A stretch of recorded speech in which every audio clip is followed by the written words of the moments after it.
오늘의 양식, 이 시간은 시편 7편 1절부터 17절 말씀을 통해서 말의 힘이라는 제목으로 말씀을 전하겠습니다.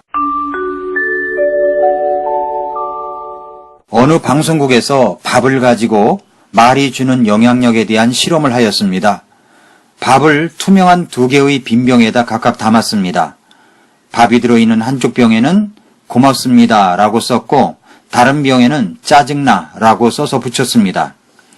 그리고 방송국 아나운서들에게 각각의 병들을 2개씩 나누어 주었습니다. 그리고 한 달 동안 각각의 병에 쓰여진 대로 날마다 그 밥이 들어있는 병의 뚜껑을 열고 말을 하는 것입니다.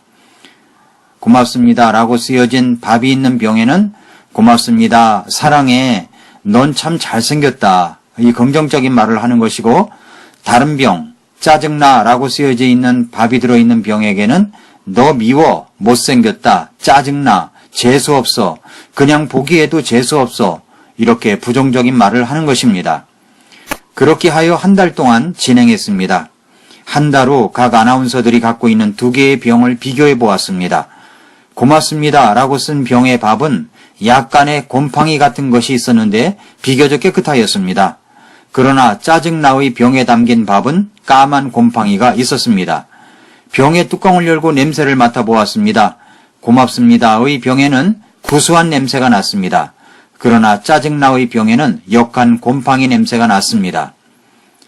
이와 같은 비슷한 실험을 다른 방송국 PD가 진행했었는데 그 결과로 핀 2병의 곰팡이를 전문 기관에 가서 현미경으로 조사를 해보았더니 고맙습니다의 병에 있는 곰팡이는 인간의 몸에 유해한 곰팡이, 메주를 만들 때 쓰여지는 곰팡이와 같은 그런 것이었습니다.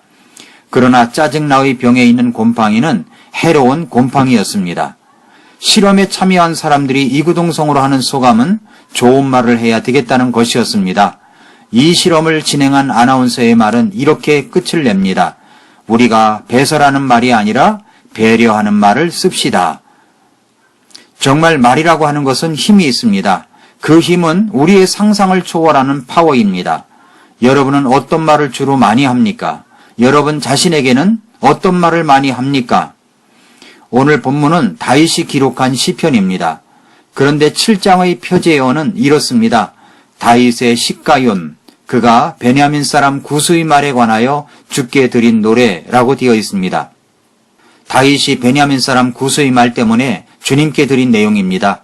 7편의 내용을 읽어보면 구스라는 사람이 다윗에게 좋은 말을 한 것 같지가 않습니다. 구스가 어떤 말을 했는지 모르지만 좋은 말은 아니었다는 것은 확실합니다. 그렇다면 7편의 내용을 통해서 우리에게 주시는 하나님의 말씀은 어떤 것입니까? 첫째로 말에는 영향력이 있다는 것입니다. 말은 힘이 있습니다. 서론에 말이 주는 힘을 밥 실험을 통해서 이야기했듯이 정말 말에는 힘이 있습니다. 죽이는 말이 있고 살리는 말이 있습니다. 세워주는 말이 있고 무너뜨리는 말이 있습니다. 말은 힘이 있습니다.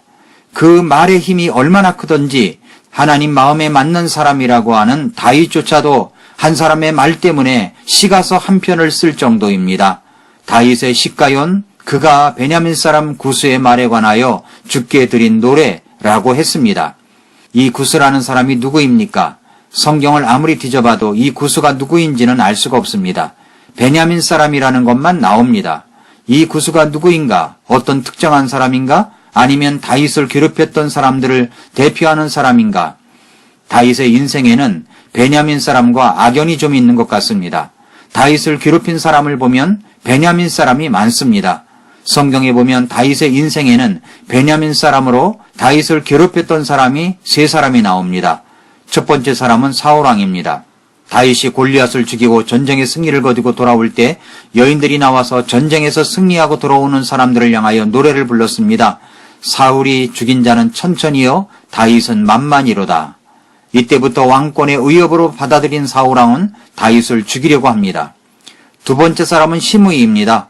전의 말씀을 통하여 전한 그대로 시므이는 압살론 때문에 왕궁을 벗어나 피신을 하고 있을 때 왕의 행렬을 따라오면서 돌을 던지며 다윗을 저주했던 사람입니다.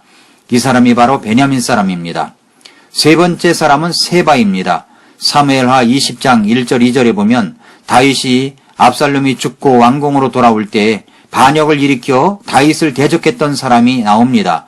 그 사람이 세바인데 이 사람도 베냐민 사람입니다. 구스라는 사람이 누구인지 자세하게 나오지 않기 때문에 이 사람이 특정한 어떤 사람인지 아니면 다윗을 괴롭혔던 베냐민 지파 사람들 세 사람을 말하는지 그것은 알 수는 없지만 다윗에게 말을 통해서 부정적인 영향력을 준 것만큼은 틀림이 없습니다. 그 말의 힘이 얼마나 컸던지 다윗이 이렇게 말을 할 정도였습니다.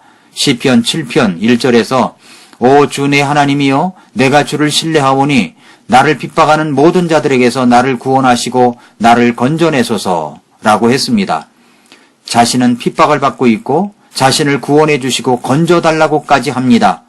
아니 도대체 어떤 말을 들었길래 이 정도로 주님께 간구하는 것입니까? 2절에 보면 건져낼 자가 없으면 그가 사자처럼 내 혼을 갈기갈기 찢고 뜯을까 염려하나이다 라고 했습니다. 자신을 건져내 주지 않으면 자신의 혼이 사자가 덤벼들어 갈기갈기 찢고 뜯는 것처럼 될 것 같다고 그래서 염려한다고 말을 합니다. 그러니까 다윗이 받았던 말의 힘은 실로 엄청난 것이었습니다. 저와 여러분도 말이 주는 힘에 휘둘려 살아갈 때가 있지 않습니까? 가까운 사람이 부정적으로 한 말 때문에 다투고 삐지고 토라지고 말도 안 하고 상처받고 그럴 때가 있지 않았습니까? 직장에서 상사가 일 잘한다는 말 한마디 때문에 하루 종일 기분이 좋아서 그 상사를 보면 뭔가 좀 좋은 일이 일어날 것 같고 커피라도 사드리고 싶은 마음이 들 때가 있지 않았습니까? 말이 주는 힘은 대단합니다. 우리는 우리 자신에게도 말을 잘해야 합니다. 자신에게 어떤 말을 주로 많이 하고 있습니까? 짜증나 죽겠어, 힘들어 죽겠어, 미워 죽겠어, 죽겠어 라고 하면 자신이 듣습니다. 자신을 살리는 말이 아니라 그것은 죽이는 말입니다. 그런 영향력 때문인지 기운도 없고 힘도 안 나고 얼굴도 푸석푸석하고 여자들 같으면 화장도 잘 안 먹고 그럴 수 있는 것입니다.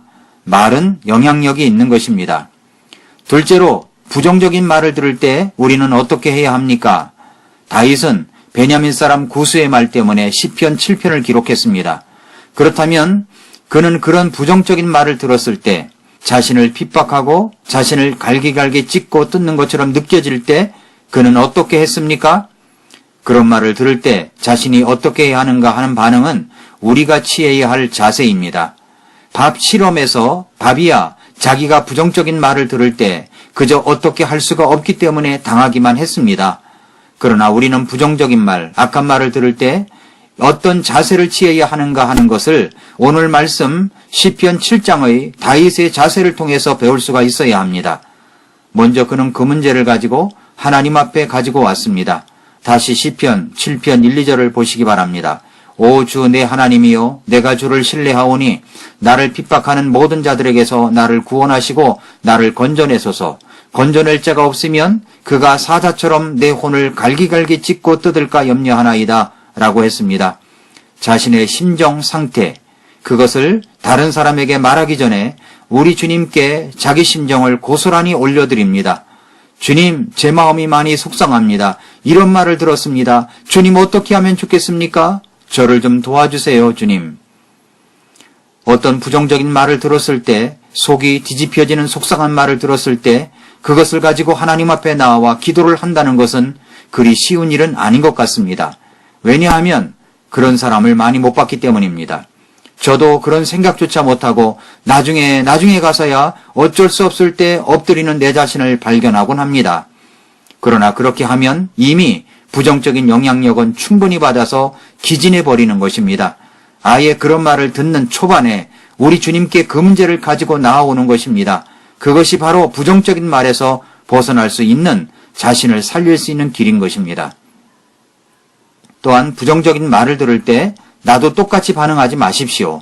다윗은 시편 7장 3절부터 5절에서 오 주 내 하나님이여 만일 내가 이것을 행하였거나 내 손에 불법이 있거나 나와 평화롭게 지내던 자에게 악으로 갚았거든 참으로 내가 까닭없이 내 원수된 자도 건져내었사오니 원수가 내 혼을 핍박하고 가져가며 참으로 내 생명을 땅 위에서 짓밟고 내 명예를 흙 속에 던지게 하소서라고 했습니다. 자기는 그렇지 않았다는 것입니다. 그렇습니다. 우리도 상대방과 똑같이 반응해서는 안 되는 것입니다. 또한 세 번째, 오직 주님만이 방패이고 신뢰할 뿐이라는 것을 확고하게 하십시오. 7장 10절에서 나의 방벽은 마음이 올바른 자를 구원하시는 하나님에게서 나는도다 라고 했습니다. 심판은 하나님께서 하십니다.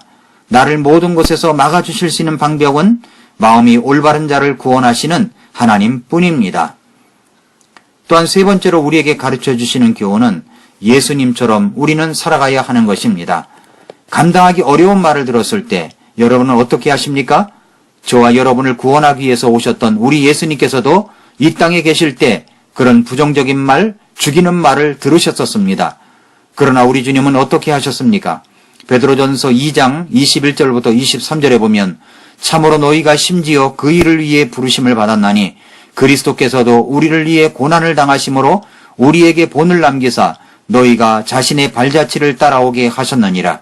그분께서는 죄를 짓지 아니하시고 입에 교활함도 없으시며 욕을 당하시되 맞대어 욕하지 아니하시고 고난을 당하시되 위협하지 아니하시며 오직 의롭게 심판하시는 분에게 자신을 맡기시고 했습니다. 예수님은 욕을 당하셨지만 맞대어 욕을 하지 않으셨습니다. 고난을 받으셨지만 위협하지 않으셨습니다.